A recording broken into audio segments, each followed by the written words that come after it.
अधिक फूहड़पन भी लोगों को नीचे गिराता है। सस्ती लोकप्रियता लेने के लिए कुछ भी कह देने से आम लोग उसको सही नहीं मानते। ज़्यादा बोलना भी राजनीति में कद को और नीचा करता है। यही हालत तेजस्वी जी की अब ये झूठे झुनझुना दिखा करके लोगों को ठगने के लिए अनाप शनाप अनर्गल बयान दे रहे हैं। मतलब नहीं है। सस्ती लोकप्रियता के लिए अपने आप को मुद्दा विहीन हो जाने के बाद मीडिया में बने रहने के लिए इस तरह के बयान देते हैं। 95,000 छात्रों की बात को मानी जाए, 3,95,000 छात्रों के भविष्य का निर्णय हो चुका है और उन्होंने सर्वसम्मति से मान लिया है कि जो भी हुआ है सही हुआ है। अब हमको आगे देखना है। जदयू से पिपरा विधायक रामविलास कामत है इस वक्त हमारे साथ जुड़ेंगे, बात करेंगे। रामविलास जी, ये नेता प्रतिपक्ष तेजस्वी यादव इन दिनों काफी ज्यादा आपकी सरकार नीतीश कुमार पर हमलावर है। कह रहे हैं कि बिहार में जो सरकार चल रही है वो खटारा, अवारा और नकारा हो गई है। क्या कहेंगे इस पे? सबसे पहले तो हम एक ही बात कहेंगे कि सस्ती लोकप्रियता लेने के लिए कुछ भी कह देने से आम लोग उसको सही नहीं मानते हैं। अधिक फूहड़पन भी लोगों को नीचे गिराता है।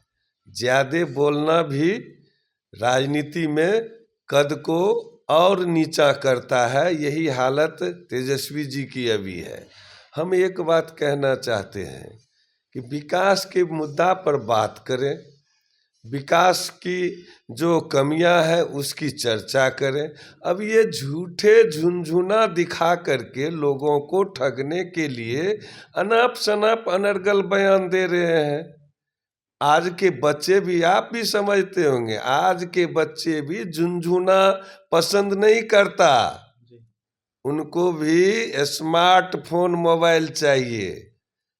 झुनझुना लेकर के आज के बच्चे भी संतुष्ट नहीं होते। तो ये बिहार के इस जनता को जो सब कुछ अपने आँखों से देखी हुई है, परखा हुआ बात है, कितना आपके बात में विश्वास करे, कितना आपके माता के बात में विश्वास करे, कितना आपके पिता के बात में विश्वास करे, किस तरह से आगे आपने किया है और अभी आप जो है सो थाली पीट रहे हैं, झुनझुना बजा रहे हैं।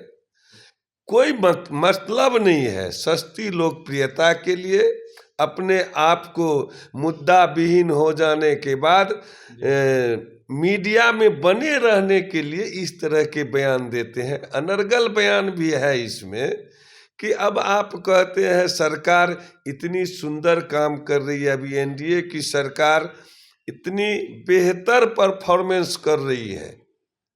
आप अगर बिहार के किसी जिला में अभी जाइए, लोगों से, आम लोगों से बात कीजिए, जो सरकार ने अभी तक किया है और जो आगे का इनका रणनीति है, जो माननीय मुख्यमंत्री जी प्रगति यात्रा में जा करके सभी जगह लोगों को आश्वस्त किए हैं, लोगों को बताए हैं कि यह जो है सो छूटा हुआ काम, यह बड़ी काम आपका हम जल्द से जल्द करने जा रहे हैं। और कल तो सदन में भी बता दिया गया है कि 3 महीने के अंदर, 6 महीने के अंदर में बिहार का जो चेहरा बदल रहा है वह तेजी से और बदलेगा। 6 महीने के अंदर में जितने वादे माननीय मुख्यमंत्री जी किए हैं प्रगति यात्रा के माध्यम से, वो सारी पूर्ण होंगे। प्रगति यात्रा क्या है, आप थोड़ा ध्यान दीजिए इस बात पे।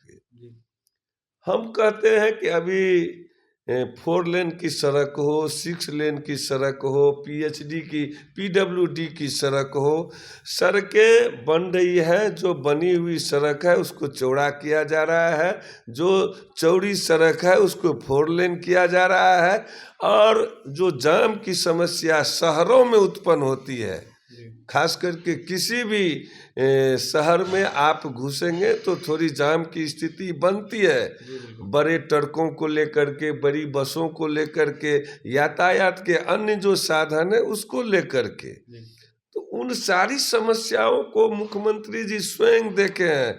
और अनेकों शहरों में आपको बाईपास जो अति आवश्यक है, ऐसे काम जहाँ पर फ्लाईओवर बनना है, जहाँ पर जिस चीज की आवश्यकता है, उन सारी कामों को की जा रही है। रोजगार के लिए आप देखिएगा कि अभी बताया जा रहा है कि कितने इन्वेस्टर्स बिहार में आ रहे हैं। इन्वेस्टर्स का आने का जो रास्ता साफ हुआ है, उसके पीछे 2-3 बातें हैं। यहाँ की सड़कें, यहाँ रेल की व्यवस्था और यहाँ जो है लॉ एंड ऑर्डर की व्यवस्था, इन सारी बातों को मजबूती के साथ आगे बढ़ाया जा रहा है, इस पर काम किया जा रहा है। इसीलिए बाहर से भी यहाँ पर इन्वेस्टर आकर के अपना बिजनेस चालू करने का वादा किए हैं। कई एग्रीमेंट हुए हैं, कई शुरुआती समय में है। जी, आपने कहा थाली पीट रहे हैं तेजस्वी यादव, सस्ती लोकप्रियता को लेकर जो है कहीं ना कहीं कई तरह के अनर्गल प्रलाप कर रहे हैं, लेकिन उन्होंने बीपीएससी अभ्यर्थियों को लेकर मुद्दा भी उठाया है कल, जहाँ उन्होंने कहा है 70वीं री एग्जाम होना चाहिए, जब तक सरकार नहीं सुनेगी तब तक हम अभ्यर्थियों के साथ हैं। हम एक बात आपसे पूछना चाहते हैं जी। कि बीपीएससी में कितने विद्यार्थी शामिल हुए थे? 5 लाख, 4 लाख से ऊपर। और ये विरोध करने वाले कितने छात्र हैं? हम समझते हैं कि 5,000, 10,000। तो 4 लाख में जिसका 3,90,000 छात्र जो इस रिजल्ट से संतुष्ट हैं, वो अपने आगे के कार्य योजना में लग गए हैं। और ये 2-4 हजार छात्रों को दिग्भ्रमित करके, उनको झूठा सपना दिखा करके उनके कैरियर को खराब करने का काम तेजस्वी जी आज कर रहे हैं। आने वाले समय में अगर यह इसी तरह रोड पर बैठे रह जाएंगे तो फिर इसका अगला सत्र भी समाप्त हो जाएगा और इनका भविष्य जो है सो अंधकारमय हो जाएगा। यह मैं आपको कहता हूँ। इसलिए कि 5,000 छात्रों की बात को मानी जाए कि 3,95,000 छात्रों की बात को मानी जाए। 3,95,000 छात्रों के भविष्य का निर्णय हो चुका है और उन्होंने सर्वसम्मति से मान लिया है कि जो भी हुआ है सही हुआ है, अब हमको आगे देखना है। वो उस पर काम कर रहा है। ये 5,000 को दिग्भ्रमित करके ये विरोधी लोग इसको सड़क पे बैठाए हुए हैं, इनके भविष्य को खराब कर रहे हैं। अगर आज क्या बीत गया समय उसका, आज से अगर फिर वो ठान ले कि अगले परीक्षा में हमको फिर भाग लेना है मजबूती से, तो वो भी पार पा सकते हैं।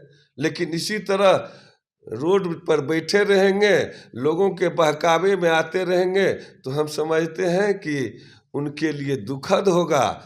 उनको संयम के साथ आगे की रणनीति पर काम करनी चाहिए, आगे तैयारी करनी चाहिए और अपने भविष्य को संवारने के लिए जिस तरह आज इसमें दिन रात लगे हुए हैं, उसमें लगेंगे तो सफलता मिलेगी। आंदोलन के जगह अभ्यर्थियों को अपनी तैयारी करनी चाहिए, दिग्भ्रमित नहीं होना चाहिए। नेता प्रतिपक्ष तेजस्वी यादव 70वीं को लेकर अभ्यर्थियों को दिग्भ्रमित कर रहे हैं, झूठी लोकप्रियता लूट रहे हैं और ऐसे में कहीं ना कहीं थाली पीट अनर्गल प्रलाप कर रहे हैं। फिलहाल रामविलास कामत थे इस वक्त हमारे साथ, जो कि जदयू से विधायक है पिपराखे। ऐसे में जमकर नेता प्रतिपक्ष तेजस्वी यादव पर निशाना साध रहे थे, वहीं क्या कुछ कह रहे थे आपने सुना है। और तमाम खबरों के लिए NBC 24 के साथ बने रहे। बहुत बहुत धन्यवाद।